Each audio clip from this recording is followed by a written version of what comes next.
हम एक ऐसी गाथा में प्रवेश करने वाले हैं भारत भूमि के हृदय खंड बुंदेलखंड की, जिसमें एक सूरवीर योद्धा ने बर्बर मुगलों की नाक के नीचे एक बड़ा ही स्वतंत्र साम्राज्य स्थापित किया। वह महान योद्धा थे महाराजा छत्रसाल। इनकी माता लाल कुंवर और इनके वृद्ध पिता, जो अभी इस स्थिति बहुत जर्जर स्थिति में थे, इनके पिता का नाम चंपत राय था।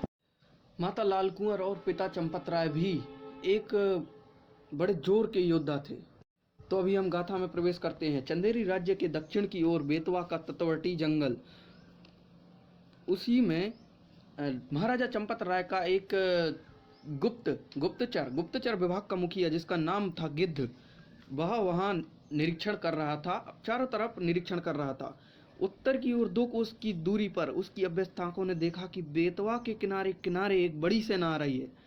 गिद्ध लपक कर अपनी घोड़े पर बैठा और तुरंत ही दूसरी तरफ उसने देखा कि 500-600 सैनिकों का एक और दल पहाड़ी से नीचे होकर दक्षिण की ओर जा रहा था। और दूसरी तरफ रुग्ण चंपत राय, पत्नी लाल कुंवर और छोटे पुत्र छत्रसाल तथा लगभग 20 सैनिकों के साथ विश्राम कर रहे थे। ये सभी थके हुए थे। चंपत राय बाण से घायल, रुग्ण, जर्जर शरीर, वृद्ध अवस्था में खाट पर लेटे हुए थे। चंपत राय ऐसी स्थिति में थे जिस सिंह की दहाड़ से दिल्ली साहब भी दहल जाता था, आज असहाय सा प्राण रक्षा के लिए भागता फिर रहा है। इन 20-25 सैनिकों का पीछा कर रहा था दलेल दोबा, जिसके साथ थी ओरछा व दिल्ली की 15,000 सेना। क्षेत्र में धंधेरों का एक स्वतंत्र राज्य था सहरा। वहां के राजा थे इंद्रमणि को चंपत राय ने एक बार शाहजहां की जेल से छुड़ाया था। इस संकट अवस्था में शरण प्राप्ति की आशा में वे सहरा की ओर बढ़ रहे थे।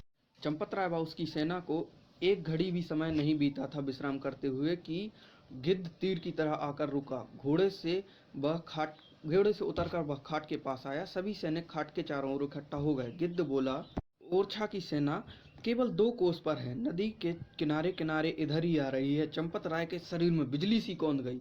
उनके हाथ तुरंत कमान व तरकस पर पहुंचे, परंतु दुर्बलता के कारण एकदम शिथिल पड़ गए। और उसी सांस में गिद्ध ने कहा, 500-600 घुड़सवार हमारे आगे आगे दक्षिण की ओर जा रहे हैं, परंतु घबराने की कोई जरूरत नहीं है। मैंने गौर से देखा है कि वह टुकड़ी धंधेरों की है।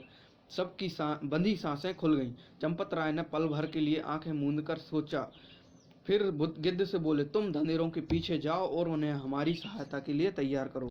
इतना बोल के चंपत राय अपनी सेना के साथ निकल चले। कुछ ही दूर चले थे कि धंधेरों की टुकड़ी लौटती हुई दिखाई पड़ी। आगे आगे गिद्ध और इंद्रमणि थे। वे सीधे चंपत राय के निकट आए। शेष धंधेरों ने बुंदेलखंडों के पीछे अर्धचक्र सा बना लिया। सरल हृदय इंद्रमणि ने बिना किसी औपचारिकता के कहा, मैं मुहिम से लौट रहा था, आप रास्ते में ही मिल गए। अच्छा हुआ, एक पंथ 2 काज हो गए। यहाँ से 3 कोस पर एक नाला पश्चिम की ओर आकर बेतवा में मिलता है। थोड़ा दाहिनी ओर हटकर उसे आसानी से पार किया जा सकता है। आप शीघ्रता से उस पार जाइए। मैं शत्रु की गति धीमी करने के लिए यही मोर्चा लेता हूँ। इंद्रमणि ने अपने सैनिकों को पहाड़ी के पास संभलकर मोर्चा लेने को कहा और शेष 100 सवारियों को जाकर नाले के पास रुकने और परिस्थिति अनुसार वहां मोर्चा लेने के लिए आदेश दिया। थोड़ी ही देर में दलेल की सेना उस पहाड़ी के पास पहुंच गई। जैसी ही सेना वहां पहुंची, पहले दल ने जोरदार बाण वर्षा शुरू कर दी। शत्रु दल एकदम भौचक्का रह गया। शत्रु दल पर इतनी जोरदार बाण वर्षा की गई, लेकिन शत्रु दल बहुत ही ज़्यादा संख्या में था, तो वह संभला और तुरंत ही बाणों का उत्तर बाणों से देने लगा। वे शत्रु पहाड़ी पर न चढ़कर सीधे इंद्रमणि के दल पर आक्रमण कर दिए। इंद्रमणि पर धावा अनापेक्षित तथा जोरदार था। वह उसे सीधी टक्कर न ले सका, परंतु शत्रु दल का चंपत राय से अधिकाधिक अंतर करने के विचार से वह लड़ता रहा और धीरे धीरे नाले की ओर हटने लगा। तब तक चंपत राय समय पार कर गए। इंद्रमणि हटते हटते जब नाले तक पहुंचा तो सूर्य डूब चुका था। अंधेरे में शत्रु से अधिक जूझना व्यर्थ जानकर नाले को पार करने की इच्छा से उसने अपना घोड़ा पानी में छोड़ दिया। लेकिन घोड़ा पानी में गया तो लेकिन उसका पैर सीधी जगह न पड़कर कहीं दूसरी जगह पड़ गया और वह घोड़ा गिर गया। घोड़ा गिरते ही इंद्रमणि घोड़ा से गिर गए। जैसे ही इंद्रमणि घोड़ा से गिरे घोड़ा से गिरे वैसे ही कई शत्रु सैनिक नाले में उतर गए। इंद्रमणि वहां भी जोरदार टक्कर देता है, लेकिन शत्रु सैनिक ज्यादा होने के कारण वो इंद्रमणि के टुकड़े टुकड़े कर डालते हैं। नाला पार करके चंपतराय धंधेरों की सीमा में पहुंच जाते हैं। गिद्ध आकर बताता है कि इंद्रमणि शहीद हो गए हैं। फिर नाले से 5 कोस की दूरी पर धंधेरों का एक गांव था, जहां ठकुराइन के मायके के कुछ संबंधी परिवार रहते थे, अतः उन्होंने इसी गांव में रात बिताने का निर्णय लिया। रात्रि के चौथे पहर गिद्ध ने सबको जगा दिया। उसने सूचना दी कि इंद्रमणि के बाद दुर्ग रक्षक साहेब राय धंधेरा ने सत्ता संभाल ली है। उसने 200 सवार इस गांव की ओर भेजे हैं और इंद्रमणि साहेब राय धंधेरा की नीयत ठीक नहीं लग रही है। लगता है औरंगजेब को प्रसन्न करने के लिए यह ठाकुर की बलि। ठाकुर चंपत राय ने इतना सुना कि उन्होंने जवाब दिया, हमारी बलि जे का डरपोक चढ़ा दे हैं। इतना बोल के चंपत राय उबल पड़े, हम तो पहले ही से मरबे खा तैयार हैं। हम सिंह की समान जिए हैं और वैसे ही मरेंगे। ज्वर की तीव्रता के कारण उनकी आवाज बंद हो गई। गुस्से में शरीर कांपने लगा। 200 सवार का सामना करना उन मनचले बुंदेलों के लिए कोई कठिन काम नहीं था, परंतु नेतृत्व करने वाला असहाय था। यह बात सबको खलने लगी। क्रोध का उबाल शांत होने पर चंपतराय इसी सोच में पड़ गए। एक विचार आते ही उनकी आंखों में चमक आ गई। बड़े गर्व तथा आशा भरी दृष्टि से उन्होंने अपने पुत्र छत्रसाल की ओर निहारा। पिता से दृष्टि मिलते ही छत्रसाल की आंखें चमक उठी। उनकी भुजाएं संभावित युद्ध के लिए फड़कने लगीं।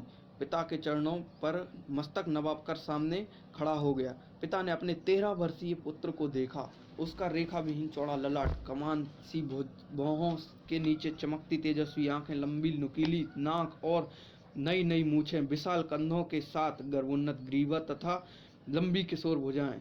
पिता ने संभवतः पहली बार यह अनुभव किया कि उनका पुत्र किशोरावस्था को प्राप्त कर गया है। वे इस नवविकसित किशोर को आगे आने वाले राजा के रूप में देखने लगे।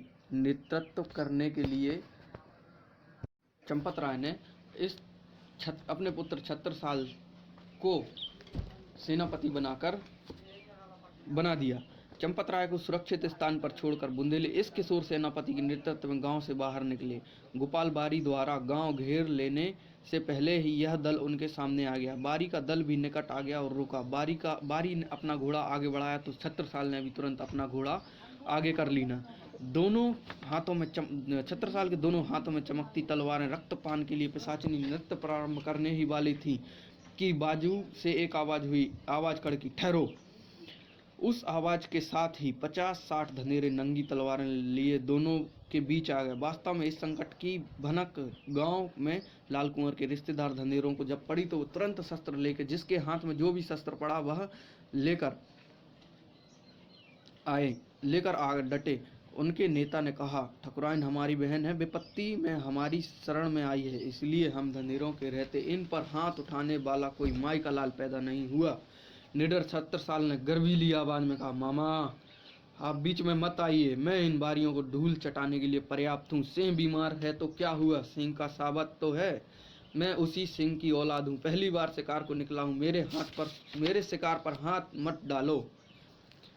उधर मामा ने कहा, नहीं नहीं, आप हमारे अतिथि हैं, हम आपको कष्ट नहीं उठाने देंगे। जब तक हम जिंदा हैं ये धंधेरे आपकी तरफ आंख भी नहीं उठा सकते। हाँ, वो बात अलग है, यदि हम इन धंधेरों से लड़ते हुए मारे जाते हैं तो फिर तुम अपना काम कर लेना। बारी ने देखा कि यहाँ तो मामला उल्टा ही है, यहाँ तो ये लड़ने मरने के लिए तैयार हैं। तो बारी ने तुरंत दिमाग लगाया और दिमाग घुमा के बोला कि आप क्या लड़ने मारने की बातें कर रहे हैं, हमें तो साहेब राय भी तो धंधेरा ही हैं। उनको चंपत राय की चिंता हो रही थी, इसलिए हम सैनिकों को भेजा है कि उनको जल्दी से जल्दी किले में सुरक्षित स्थान में ले आया जाए। सबकी खिंची तलवारें बयानों में चली गई। ठाकुर सहित दल बारियों के साथ सहरा की ओर चल दिए। पर किसको पता था कि यह बारी दगा करने वाला है। दलील सेना ने नाला पार कर लिया और ठाकुर का पीछा करते करते सहरा की ओर बढ़ने लगा। सहरा के सैनिक भी सीमा पर आकर डट गए। नगर में खलबली मच गई, परंतु दुर्ग के अंदर बैठा साहेब राय धंधेरा कुछ और ही सोच रहा था। चंपत राय का एहसान इंद्रमणि पर था तो उसने जान देकर चुका दिया। अब वृद्ध की जान बचाने के लिए ओरछा तथा दिल्ली से बैर मोल लेना क्या औचित्य है। अतः उसने कुटिल योजना तैयार की। उधर इसने गोपाल बारी को ठाकुर का विश्वास पात्र बने रहने को कहा, उधर दरेल दौबा से समझौता वार्ता के लिए गुप्त संदेश भेज दिया। उधर चंपत राय को यह खबर लग चुकी थी कि साहेब राय धंधेरा के इरादे कुछ ठीक नहीं है। एक सैनिक ने कहा, हमें तो यहाँ से निकल ही जाना चाहिए। बारी तो हमें उस गांव में भी पकड़ने की नियत से ही आए थे, हमें रक्षा के लिए तैयार देख तुरंत पैंतरा बदल गए। छत्रसाल बोला, यहाँ से निकलकर कहाँ जाएंगे?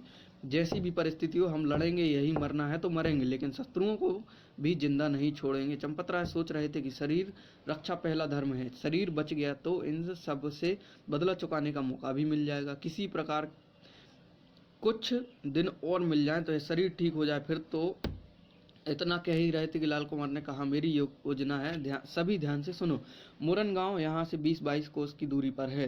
सुरक्षा की दृष्टि से वह स्थान हमारे लिए बहुत ठीक है, अतः हम अवसर पाकर वहां खिसक चलें। यह विचार सबको पसंद आया। ठकुराइन ने बाद में पति से एकांत में बात की, मैं आज ही बारी से बात करती हूँ, कहीं ऐसा ना हो कि हमारे यहाँ से चलने के पहले वे हम पर हाथ डाल बैठे। लेकिन आप मुरन गांव नहीं जाएंगे, यहीं रहेंगे। हम जानते हैं कि हमारे यहाँ से चले जाने के बाद भी बारी हमारा पीछा करेंगे, इसलिए मेरा विचार है कि छत्रसाल को तो प्रकट रूप से हमारे जमाई ज्ञान शाह के पास भेज दिया जाए और यहाँ ही बामणों के पास छिपकर रहेंगे। मैं उन्हें धन का लालच देकर इस काम के लिए तैयार कर लूँगी। आपके स्थान पर किसी और को खाट पर चादर तानकर सोते हुए हमारे साथ मुरन गांव चलना होगा। इसके लिए इस शहर में मेरे मायके में एक पुराना मित्र है, मैं उसको मना लूँगी। योजना सबको पसंद आई। ठकुराइन ने गोपाल बारी से बात की, वह एकदम इसके लिए राजी हो गया। उसने कहा, ठकुराइन तुम बहुत समझदार हो, तुम्हारी योजना बहुत अच्छी है। आज रात को ही तुम ठाकुर के साथ चुपके से मोरन गांव की ओर कूच कर दो। तुम किसी बात की फिक्र मत करो, हम तुम्हारे ताबेदार हैं। मैं स्वयं अपने 200 सवार लेकर तुम्हारे साथ मोरन गांव चलूंगा। रात्रि के पहले ही पहर में चंपत राय ने गिद्ध को बुलाकर कहा, दौवा तुम हमारा एक काम कर डारो, छत्रसाल खां लेवा के हमारे दमाद ज्ञान शाह कने पहुंचा दो। फिर बड़ी दर्द भरी आवाज में छत्रसाल से बोले, कुंवर साहब तुम्हें हमारी आस हो, आओ हमारे गले मिल लो। हो सकता है कि हम तुमसे फिर गले न मिल सकें। तुम इन सब शत्रुओं से बदला ले लियो, औरंगजेब को अपनी धरती पे पांव न रखन दियो। जाओ, राम तुम्हें चक्रवर्ती सम्राट बनाए। छत्रसाल इस संकट की अवस्था में अपने पिता को छोड़कर नहीं जाना चाहते थे, पर इस पर चंपत राय पीड़ा में गरज पड़े, जाओ तुम्हें हमारा हुक्म है, आखिरी हुक्म, इसका पालन करो। यह कहते कहते उनका मन भर गया। कुछ सांस लेकर फिर बोले, और जे हमारा घोड़ा ले जाओ, जे तुम्हारी हर समय पे रक्षा कर है, हर समय पे साथ दे है। छत्रसाल की आंखों में अश्रुधारा फूट पड़ी। उसने माता द्वारा सुनाया रामायण का वह प्रसंग याद आ गया, जब खरदूषण की 10 सहस्त्र सेना से युद्ध पर जाने से पहले श्री राम ने लक्ष्मण को माता सीता के साथ दूर जाने की आज्ञा दी थी। वह विवश होकर माता पिता के पांव लगा। माँ ने उसे छाती से लगाया, उसका माथा चूमा। वत्स, हमारे जीवन का अब कोई भरोसा नहीं रहा। औरंगजेब हमें समाप्त करना चाहता है। हमारे साथी भी लालच में हमें धोखा दे सकते हैं। हम तो अब सारी आकांक्षाएं तुम्हारे सहारे छोड़कर शांतिपूर्वक